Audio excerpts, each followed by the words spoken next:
Hello and welcome to Pre-Sales Pathways, the podcast that showcases highly successful pre-sales professionals and the career paths that they've taken.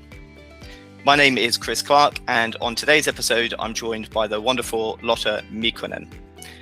Lotta has been a principal solutions engineer at not one, but three of the world's top SaaS companies, and so I'm delighted to have her on the show today. Over the next 30 minutes or so, you're going to hear a bit about how Lotta got into pre-sales in the first place, what her role at Atlassian as a principal solutions engineer involves today, and last but not least, some of what's driven Lotta's career success. So that's enough from me. First of all, Lotta, thank you so much for joining me on the show today. It would be great if you could give everyone a quick introduction to get us started. Absolutely. So thank you so much for having me on today. So as mentioned, my name is Lotta. I've been a solutions engineer. I was doing the maths today for just under 14 years, which is terrifying when I think about it. I've had the pleasure of working at Atlassian currently. I've been here for 3 years as a principal solutions engineer, and I've worked at Slack, at HubSpot, and started my career at Salesforce. I'm originally from Finland, but as you can probably tell by the accent, I spent quite a lot of my life in Ireland, but I'm currently based out of Edinburgh, where I've been for the last 5 years. Fantastic. And Lotta, take us right back to the beginning. You mentioned you've worked with, so many of these great tech companies, but where did it all start? How did you get into pre-sales in the first place? So it wasn't a case of growing up being like, when I grow up, I want to be a solutions engineer. I have to admit, I had no idea that it was even a career path that was available to me when I was going through my studies. So I did a degree in software engineering, and I always enjoyed the people side of it. I was part of a lot of clubs and societies for all of my final projects. It was always the presentation that really excited me and really talking about what was the problem we were trying to solve. So it wasn't until I finished my degree and I was trying to find a job, trying to figure out what I wanted to do. I was literally applying for everything from content moderation at YouTube, which thankfully I didn't get because I don't think I would have been particularly capable of that one. But I saw a job opening for a sales engineer intern at Salesforce, and it sounded like a really interesting role. There was a bit of presentation skills, video editing, learning about new technology. So I just took a plunge, decided to apply for it. And I was very lucky to get to work with the mid-market UKI team in Dublin for a year. And that led to me realizing that actually solutions engineering is such a great mix of having that kind of people-oriented part, but also the technology, and then the constant learning and evolution of ways of working. I thought that was really interesting. So having that mix of things together is kind of what really drew me towards this career path. Interesting. Yeah, I'm yet to meet anyone who, when they were growing up, wanted to be a solutions engineer, but it's quite unusual actually for someone to go into it as their first role. So yeah, that's great. And I guess like a good plug for the training programs that exist like that for, from the likes of Salesforce and others. So, we heard about some of the companies that you've worked for, and you've been in, really quite senior IC or individual contributor roles for a while now. Did it ever cross your mind that maybe you wanted to go down the route of line management rather than be on the IC track? It's something that comes up every once in a while. And I think there's sometimes that kind of natural thought that you've been in IC for X amount of years, you've been successful, that it's time to move into people management. And I have thought about it a few times, but I think there's still a lot that I want to do in the IC role. And I think the blend of being able to kind of be a senior member of the team, I do get to do some of the things I really enjoy, which are things like, for example, being able to mentor newer members of the team. I've had a lot of people who I've been an onboarding buddy to kind of help guide them through getting used to a new company and a new role. And that part of it has always been really interesting. So definitely the coaching and mentoring side of people management could be interesting. However, I'm a little bit allergic to the admin side of things. So I think for me, sitting in spreadsheets or in Salesforce and trying to get other people to do their admin when I know I'm so bad at it doesn't seem like that would necessarily be the way for me to go. But that's not to say never. I just think there's still a lot for me to do in the IC role. I'm still learning, I'm still growing. So from that perspective, I don't think the time is there quite yet. Yeah, makes sense. And like you said, there's aspects of coaching and mentoring and leadership in the IC role, even though you're not necessarily line managing people, which I guess is a nice segue into coming forward to current times and in your current role as a principal solutions engineer at Atlassian. Just help us understand the overall sort of scope of that role and what it involves. Yeah, so if I maybe take a step back and kind of talk a bit about how the role in general works. So I've worked at companies where there might have just been a single product that's being sold. And in that case, you're just focused, you're the SC for that account, and you own that full relationship. At some of the other companies I've worked at, like Salesforce and Atlassian, there might be a number of different products that are part of the portfolio. And because it's such a broad scope, it's impossible for one person to have that knowledge. So we're split into what we call core and specialists. So I would be part of the core team, which means that I own the overall relationship with that account.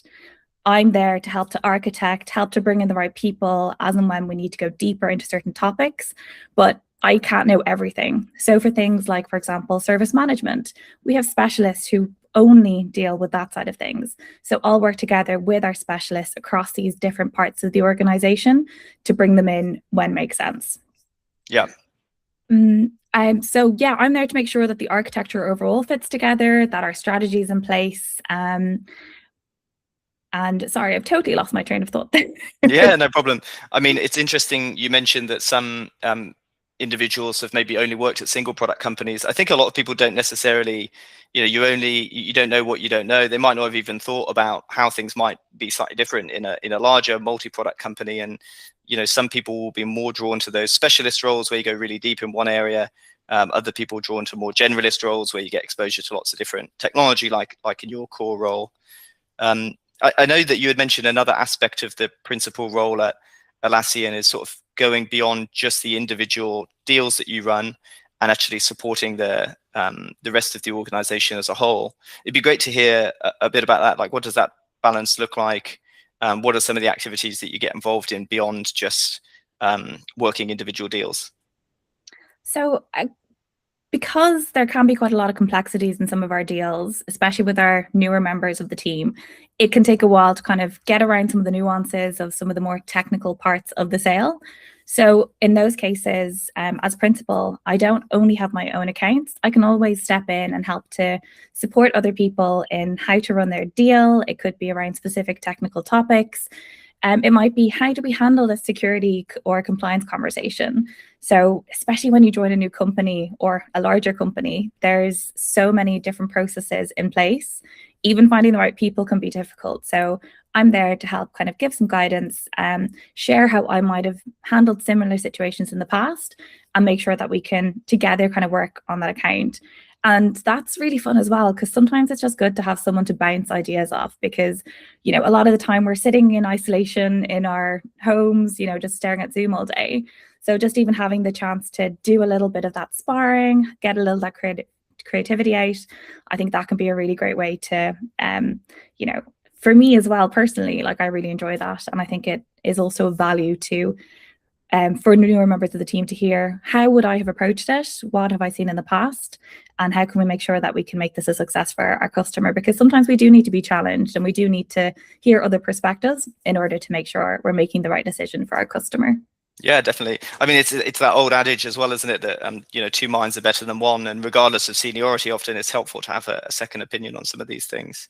So you mentioned there's the sort of distinction between core and specialist, and you're on the core side, and then also that your role as a principal, goes beyond just owning your individual deals and sort of scaling the team, helping mentor and support some of the rest of the team with their deals. Are there other things as well that you do beyond deal work that's really about scaling the success of the org as a whole?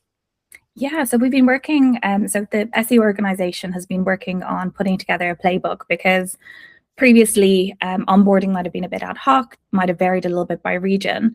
So we've got a fantastic team together now who are putting together collateral to make it into a more streamlined and more repeatable process. So it's not just you happen to come across information, that we have a more structured process in place. So I've had the opportunity to work on things like our objection playbook, which has been really interesting.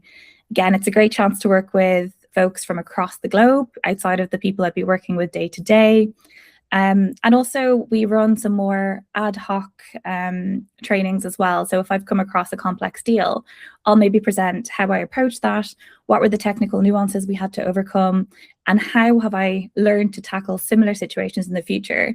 So when my colleagues might come across something equally complex, it won't be the first time that they face it. So we really try and share that information as and when we learn something new, or if I figure something out, I'll just pop a note into Slack or create a Confluence page to say, hey, here's what I learned today. You might not need it today, but at least now you know you can come back to refer to it if you do face a similar situation. Got it. Great. And I'm curious to hear what like a typical day-to-day or day in the life looks like for you, and appreciate also, you know, days might be quite different. So, you know, typical day, typical week, but what are some of the activities that you get involved in, both deal work and then also outside of that, some of which you already mentioned? That's like one of the favorite questions that I always get asked by candidates when I'm interviewing them for roles at Atlassian. But yeah, exactly as you mentioned, there's no such thing as a typical day really, but there are certain activities that do kind of happen week in, week out. We'll have a lot of customer meetings, learning about how our customers are currently using Atlassian's tools. They might be interested in learning about new tools that they might want to take into place, or learn best practices about using things like Rovo, which is our AI functionality. I might be working on cloud migration. So that's a lot of technical checkboxes and ensuring that our customers are set up and there won't be any surprises once that migration goes ahead. So making sure that all that due diligence is done and that the customer is aware of any trade-offs that they might need to do. We do get to travel quite a lot as well. So, for example, to some of our conferences like Team, that was in Barcelona. That was great fun, getting to stand at the booth, talk to loads of customers about some of the latest features we have. So I got to talk about Teamwork Graph, which was very exciting. But we do also run smaller events like Atlassian community events. So those can be a great opportunity to practice public speaking. And again, just kind of get to meet people, grow your network, and hear how other people are using the tools. Then there's also the kind of less glamorous side, which is always a part of every single SE role I've been a part of: security questionnaires, RFPs, where you just get your head down, try and, you know, respond to these questions, and work with our specialist teams to get those answered as well. And finally, we run some offsites where we get to come together as a team, which is fantastic. We do also have regional connectedness gatherings. So we have, I think, about 8 of us in Edinburgh these days. So we get to meet up, do co-working, and get to hang out with some familiar faces on a monthly basis. So that's been really good as well. Great. Which is because Atlassian is quite a remote friendly company, if I remember correctly, right? So it's nice that you still have those days to come together. Absolutely. Yeah, Team Anywhere has been fantastic because, as I mentioned, I'm in Edinburgh. So having that opportunity to, you know, be able to continue living here and still getting to work for such a fantastic company, that's been yeah, fantastic. Great. I'd love to hear maybe some of the things that you particularly like about the role, and then maybe some of the aspects that you dislike or are like less excited about in the morning. I think the flexibility is fantastic. So not only the flexibility of getting to live in Edinburgh, but also, you know, there's a bit of chaos in everything. As we were talking about that kind of typical workday, there is no such thing. So that can be a blessing and a curse, but I'm the kind of person who loves a little bit of that chaos. So that's kind of what keeps me excited, what gives me that energy to keep going. So not having that monotony or, you know, knowing that every day is going to be the same, I think that really suits my personality. And as SEs, we kind of have to be prepared for anything. So I think a lot of the SEs that I've worked with would kind of fit into that mold as well. The other part that I really love is that teamwork element. So I've not worked at a company where SEs have had like an individual target. It's always a team target. And I think that really fosters a great way of collaborating together, because we're all in it together. We're all working towards the same goals. And we were talking about that kind of specialist side of things versus core. Again, in larger complex companies, we cannot be experts in everything. And even if you're working in a smaller company on a point solution, there's still going to be things like security or, you know, specific parts of the job which might not be your area of expertise. So being able to tap into others and get that knowledge is fantastic. And it also gives you the opportunity to also kind of show your talents and share your expertise with the team. So I think that's one of the favorite parts for me. And on the flip side, what are some of the aspects of the role that you are less excited about? So I think we spoke a bit as well about admin earlier as well. So I'm quite lucky where we have eliminated a lot of that admin. There's still a little bit, but not as much as there was before. So we just kind of track what our next steps are, what the current technical status of a deal is, which is fantastic, where I have previously worked in roles where you would have to account for every single minute of every single day. And when you do have such a flexible or such a volatile sort of schedule, it can be very difficult to remember, oh, I jumped on that last minute call with that customer. So I find an excess of admin can really slow down an SE and kind of break you out of that, flow state as well. Yeah, and I'm yet to meet an SE that came into the role because they liked time tracking. So I'm sure that will resonate with a lot of the audience. So we've sort of heard about how you got into pre-sales in the first place, and now what your role looks like at Atlassian. I would love to, I guess, look a bit further back over the whole arc of your career. And you've had such success, but are there sort of 2 to 3 traits that you would call out, that you would attribute some of that success to? I think curiosity is a key element that every SE should have. So not being afraid to ask questions, whether it's questions about, oh, I don't understand this policy or this process, but also not being afraid to be curious about your customers and how they're working today. So really just asking questions when you need to, or if you don't understand or know something, just being able to put your hand up and say, I'm not actually sure of the answer, but let me go find out. Because we are meant to be the trusted advisors. So just kind of learning that skill over time. It can be intimidating earlier on in your career because you're like, okay, everyone's going to find out. I don't know what I'm talking about. But realistically, there's so much that we don't know. So let's just figure out how we can add to their skills and learn a bit as well. And I think that's kind of where having that drive and self-reflection comes into it as well, because 14 years I have changed so much in how I work, taken on a lot of feedback, done a lot of self-reflection as well about where those gaps are. And in order to move from kind of one level of the SE kind of ladder to the next, you'll have to really look inside yourself and see, okay, what are the things that I'm missing to get me to that next level? And that kind of brings me to the third one, which is making sure that you can get out of your comfort zone, because it can be so easy to be, okay, I've got this role, I know all the technology, but is that really where you want to be? Sometimes it's actually fun to say yes to the difficult projects where you're going to learn so much about something that you don't have a clue about. And I think that's where that growth really comes in. You might feel like that kind of a little bit of anxiety when you dive in and, you're not a subject matter expert on this yet, but that's how you start to become, you start to learn, you get to the next level. For example, I was part of one of our Gartner Magic Quadrant applications, and that was diving into a topic area that I was definitely not an expert in, but I learned so much, got to hear from so many experienced colleagues that then these were the kinds of topics that I was comfortable speaking about with customers moving forward. And it was stressful at the time, but definitely fantastic learning experience. Brilliant. And what would be an example of a challenge that you've had in your career, and what did you learn from that challenge? How did it ultimately help you move forward? You might realize that I've contradicted myself quite a few times already in this as well. So I'm saying, get out of your comfort zone, like say yes to opportunities. But also I think that was maybe somewhere where I took that to the extreme earlier on in my career. I wasn't able to push back. I wasn't able to say like, okay, I don't have the capacity for this. And that resulted in me getting some exhaustion and burnout. And that's not a situation you ever want to get into. So I really think that kind of taking a step back, and I took some time off, made me realize that you don't have to keep going and keep pushing yourself. You also have to learn what are those boundaries. And that's been a really important learning for me, because sometimes there's so many interesting projects that I want to be a part of, but there's only so many hours in the day. So am I really giving the best of myself if I say yes to absolutely everything? Or should I just prioritize the ones that are going to be most impactful to my customers, to the business, or to my own learning? So that's, I think, probably been the biggest one, because SEs are always busy, where our calendars are always packed. So sometimes you just have to learn to say no to certain things to protect your own space and make sure that you're able to continue giving your best work.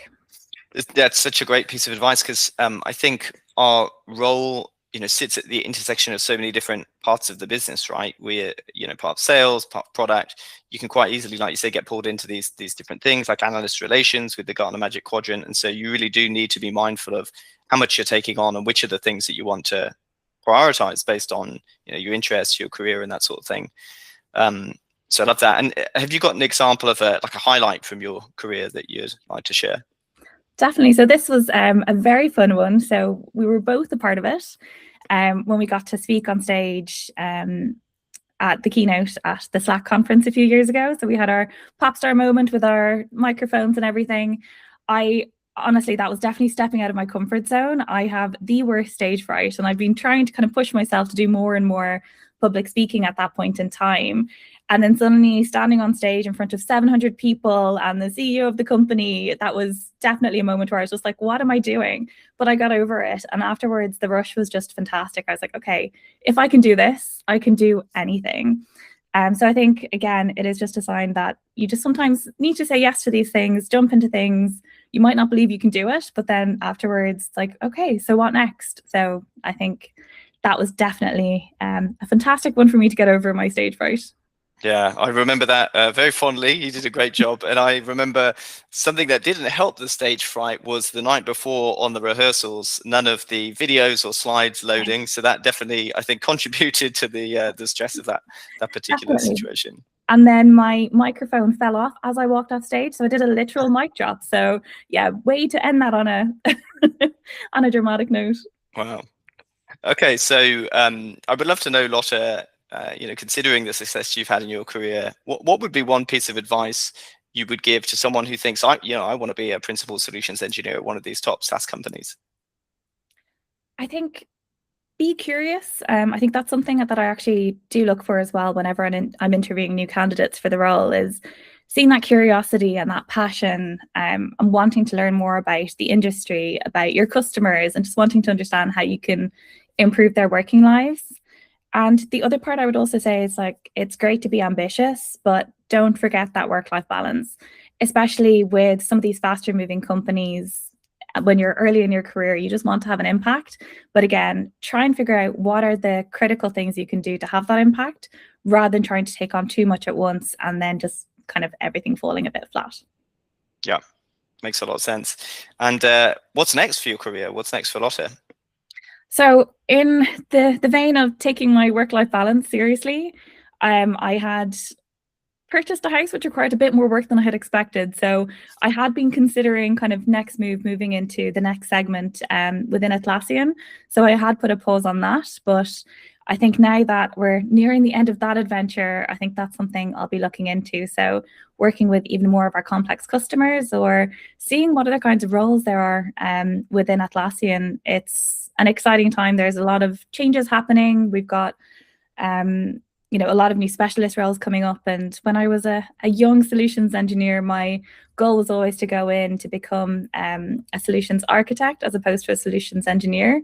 So maybe I look into that kind of more platform side of things again to see if that's something that could lead to the next step. Interesting. Yeah, definitely one of the benefits of working for a larger company and a larger solutions organization is you do get a lot more specialization in the roles, which is exciting. Absolutely.